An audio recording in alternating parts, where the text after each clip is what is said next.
Hello Survivor! If you've checked out your 7 Days to Die in Steam, you've seen the update. We've now officially hit Alpha 20.6 stable. Unless you've manually set the loader to use a specific other version, it should be automatically updating or already be done. New stuff is always good.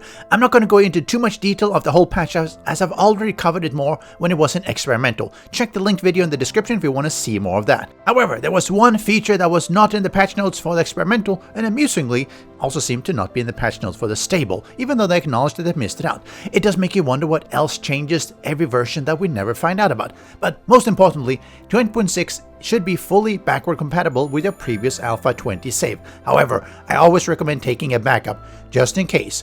I upgraded my servers just fine, but if you have a lot of mods, there's always the risk that something breaks. So beyond it saying 20.6, what else is the new cool things in Alpha 20.6 that they forgot to mention? Well, I'm talking about the biome sliders for world generation, of course. And what's this, you might ask? Well, why don't we take a look?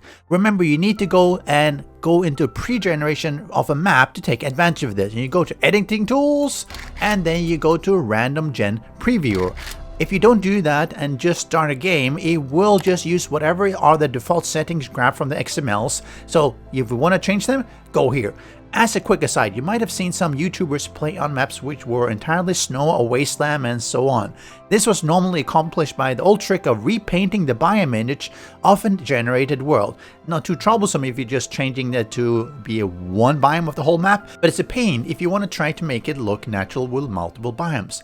If you look at this and you think that, hey, this looks different than before, well, there's a bit of changes. A quick look back at the previous one, you'll see that the biome sliders are missing. There's no preview quality, but there is a random slider which seems to have been removed. In Alpha 20.6, it has been streamlined. You do have the world features on the left here, where you select, a few, well, whatever when you have none. And on the top right here, you have sort of the elevation pieces of, do we want to have flat, hilly, or a lot of mountains? And then we get down to the biome pieces here. I think they really should add some group labels just to make it better, cleaner UI. The preview quality was also added, which helped because we don't always care about having a lot of details when we're just previewing the map. Maybe we just want to see what are the biomes, what are the elevation, are there a lot of mountains, and just a general layout. No need to bump it up to the highest, which would be cool if you want to look into detail to see what's around. Otherwise, what you want to be looking at is changing these sliders. If you want to have more snow, you want to have different amounts of forest, desert, and wasteland, this is where you do that. Amusingly, the math doesn't seem to quite add up. If you check here, it's actually 101%. I actually got some that were 99%, but fine, they're probably doing some rounding. But I think it's really good. If you want to have, let's say, a fully wasteland, you can do that, and then when you preview, it will be fully wasteland. I wouldn't necessarily recommend that for a normal map, but if you want to have a specific challenge, that'll be awesome. So have a look, try it out, and check my experimental 20.6 video for more details of what was in the patch notes. See you next time.